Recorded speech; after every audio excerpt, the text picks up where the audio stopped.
하나님 말씀 고린도후서 1장 3절에서 7절입니다.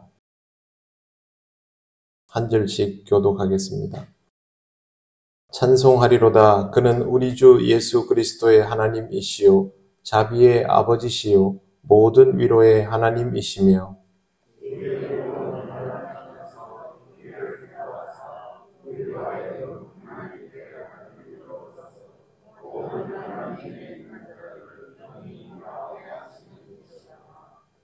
그리스도의 고난이 우리에게 넘친 것 같이 우리가 받는 위로도 그리스도로 말미암아 넘치는도다.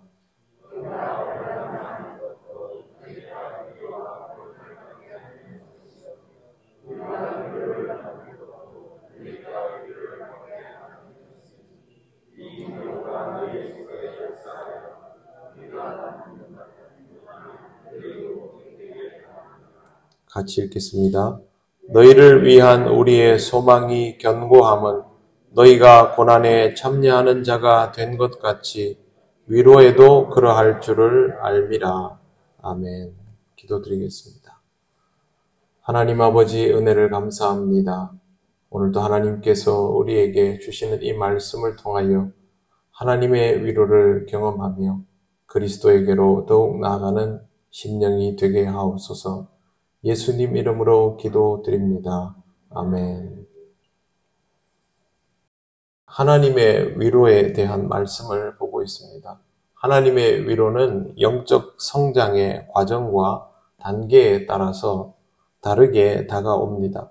아무것도 할 수 없는 무기력의 상태에서는 당연히 우리를 품으시고 함께하고 있다라고 알게 하십니다.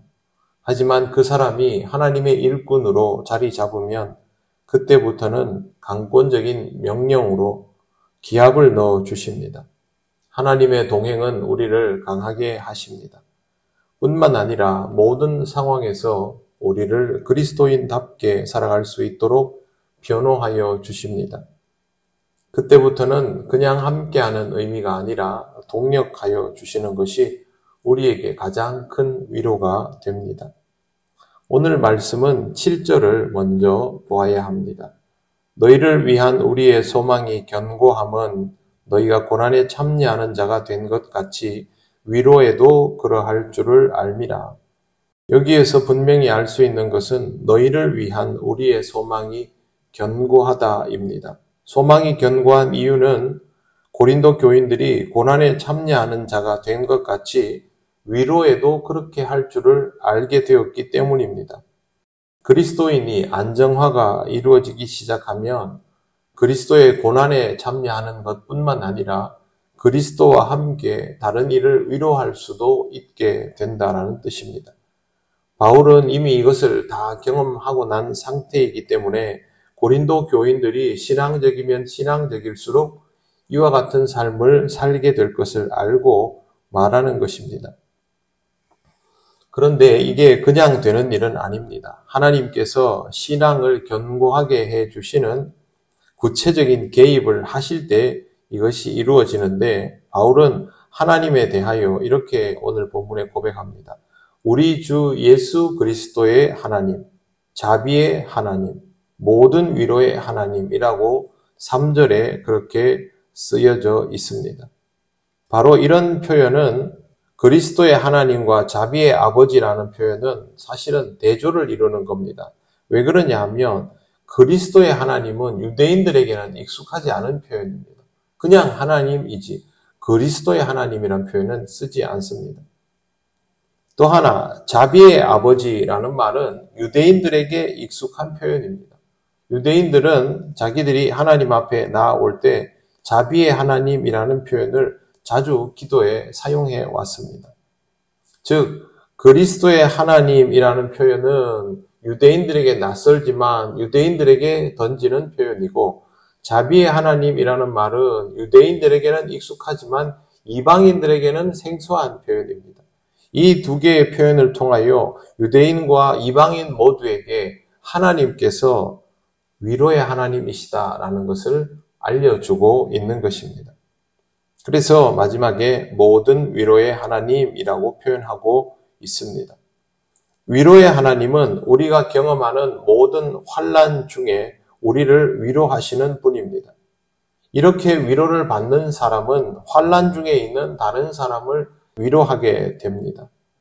손영원 목사님의 두 아들을 죽인 안재선은 정세가 바뀌자마자 국군 계엄사령부에 의해서 체포되었습니다.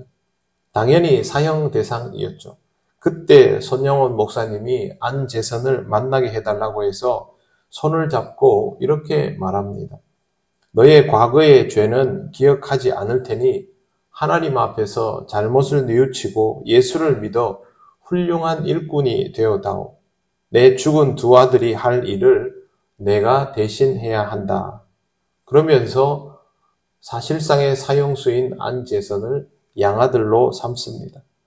가족도 모두 경악했고 마을 사람들도 경악했지만 아랑곳하지 않았습니다. 그리고 몇 해가 지나지 않아 손영원 목사님은 공산당원들에게 피살당합니다. 안재선은 그 일이 있은 후에 신학 공부를 하고 전도사가 되었지만 그의 인생에서 손영원 목사님의 아들들을 죽인 그 무게를 견디지 못했습니다.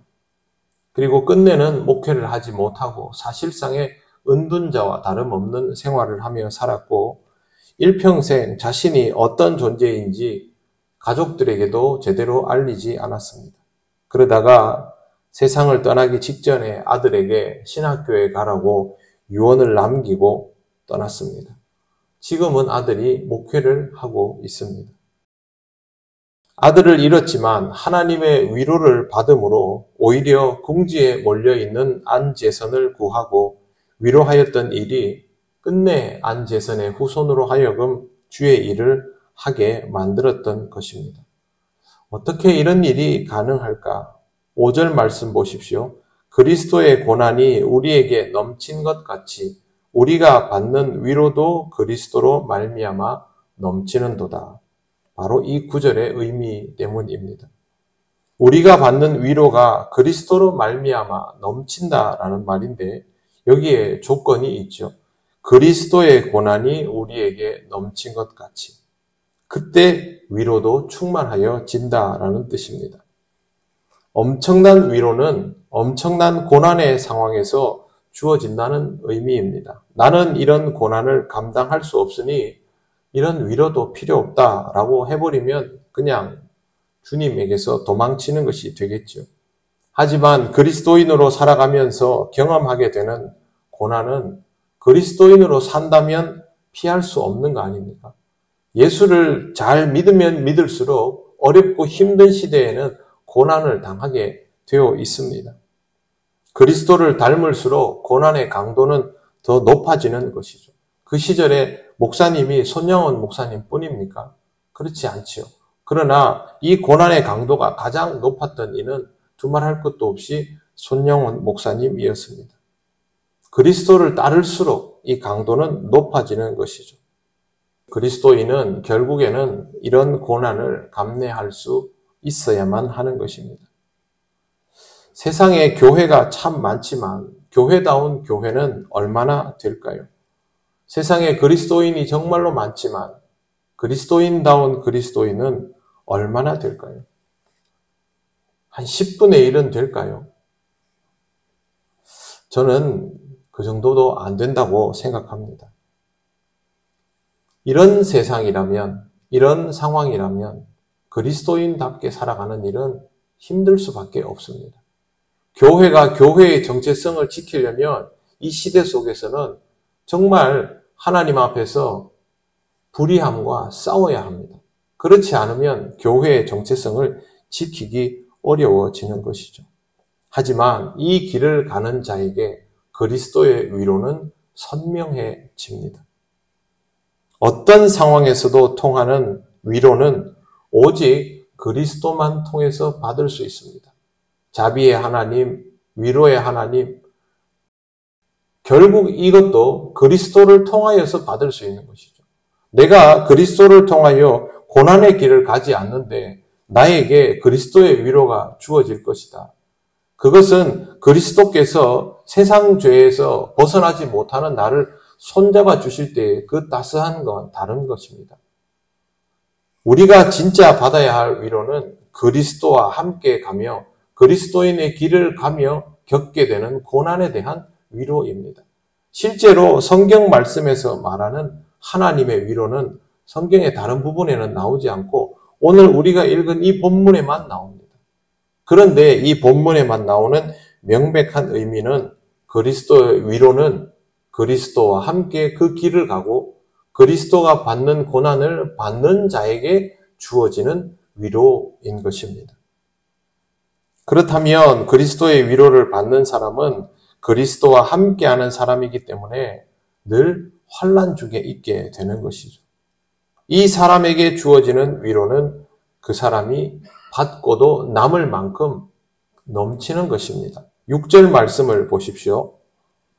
우리가 환난 당하는 것도 너희가 위로와 구원을 받게 하려는 것이요 우리가 위로를 받는 것도 너희가 위로를 받게 하려는 것이니 이 위로가 너희 속에 역사하여 우리가 받는 것 같은 고난을 너희도 견디게 하느니라.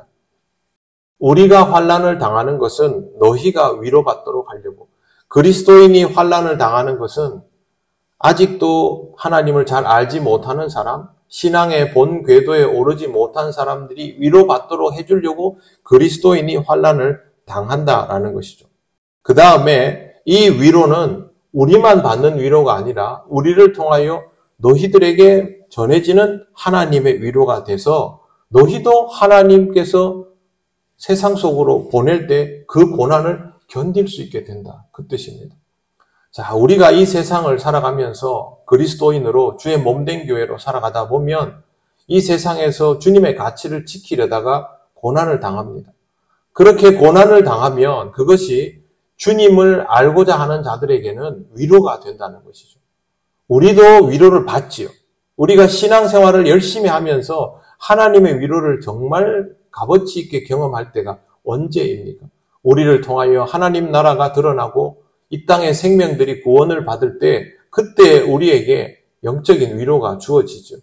우리도 고난을 받고 복음을 전해받는 사람도 고난을 받는데 그 다음에 이 복음 전해받는 사람도 그리스도인으로 살아가다 보면 또 다시 어려움에 봉착하지 않습니까? 그때 그들이 위로를 받을 수 있는 힘이 사실은 우리가 그리스도인답게 살아가면서부터 시작된다는 것이죠. 여러분이 그리스도인답게 살아가면 여러분 주변에 있는 사람들, 여러분의 가족들은 여러분을 통하여 하나님의 위로를 경험하고 공급받게 되는 것입니다. 이 모든 위로가 어디에서부터 비롯되느냐? 예수 그리스도로부터 비롯됩니다. 다른 경로는 없습니다. 그러니 우리가 그리스도의 위로를 경험하려면 그리스도인답게 살아가야 합니다.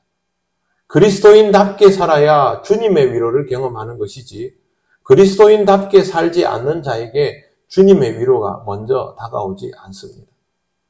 그러니 우리가 알고 있는 일반적인 방식의 위로와 오늘 말씀에 나오는 그리스도인에게 주어지는 위로는 분명히 다른 것이죠. 그리스도께서 우리를 위로하여 주시면 우리의 삶은 그때부터 모든 환난과 질고가 없어지는 그런 인생입니까? 아니죠. 그리스도께서 우리를 위로하여 주시면 우리는 더 그리스도인답게 사라지게 됩니다. 주님이 나를 위로하시고 주님이 나와 함께 하시니까 주님이 나를 인내하게 하시고 내게 소망을 주시기 때문에 나는 이 길을 더 갈 수 있는 것이죠. 다른 사람들은 잘 하지 못하는 일을 끝내 감당하는 그리스도인들이 있습니다. 하나님이 주시는 신념을 절대 놓치지 않는 그리스도인들이 있습니다. 우리 주변에도 있습니다. 그런 사람들의 특징을 잘 보십시오. 그 사람은 자신이 가는 그 길, 주께서 그에게 보여주신 길을 절대 멈추지 않죠. 다른 사람이 보기에는 힘들어 보이고 어려워 보이고 고생길이라도 그 사람은 멈추지 않습니다. 왜? 그 길을 가기에 위로를 받는 것을 알기 때문이죠. 우리에게 필요한 것은 바로 이 부분입니다. 여러분, 그리스도인으로 늘 살아가는 것을 기쁘게 여기시기를 바랍니다. 세상의 위로를 받기 위해서 우리가 매일 기도하고 신앙생활하는 거 아닙니다. 복음을 전하는 것이 참 어려운 시대라고 하지 않습니까? 그런데 여러분, 그러면 이 시대에 복음 전하는 사람이 없습니까? 그렇지 않지요. 지금도 복음을 전하는 사람은 시대가 어렵건 힘들건 전합니다. 선교사님들이 지역의 상황이 어렵다고 해서 그 지역에서 선교하기를 쉽게 포기하는 거 보셨습니까? 안 하죠. 왜? 자기에게 있어서 위로는 그 길에 서 있는 동안 주어지는 것이기 때문입니다.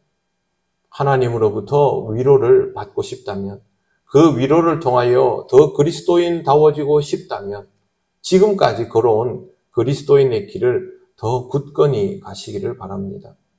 그리스도의 위로를 통하여 여러분의 인생은 분명하여지고 그만큼 하나님께서 여러분의 인생을 기쁘게 받으시고 여러분도 사도 바울처럼 위로받을 뿐만 아니라 위로하는 사람이 되는 것입니다. 내가 누군가를 위로할 수 있다면 나는 이미 그만큼 평안하다는 뜻입니다. 이 위로를 통하여 주께서 주시는 평안을 누리시는 여러분 되시기를 바랍니다. 기도드리겠습니다. 하나님 감사합니다.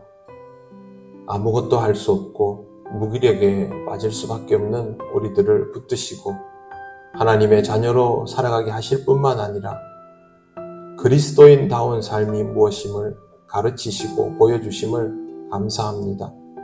그리스도인으로 살아가는 것이 결코 쉽지 않지만 주님이 우리에게 주시는 위로를 통하여 하나님 앞으로 더 나아갈 수 있기를 원합니다. 성령님 우리와 함께하여 주셔서 이 위로를 경험하는 삶이 되게 하여 주옵소서.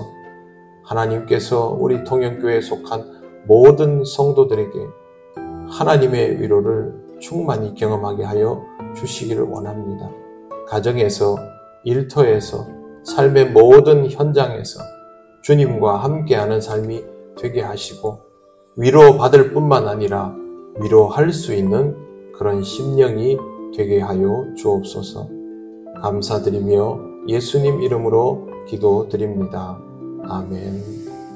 우리 주 예수 그리스도의 크신 은혜와 하나님 아버지의 놀라우신 사랑과 성령님의 교통하시고 인도하여 주심이 주님의 위로를 통하여 위로받고 또 이 땅의 생명들을 품으며 위로할 수 있는 자로 살아가기 원하는 이 시간 기도하는 모든 심령들 위해 영원토록 함께 하시기를 간절히 축원하옵나이다. 아멘.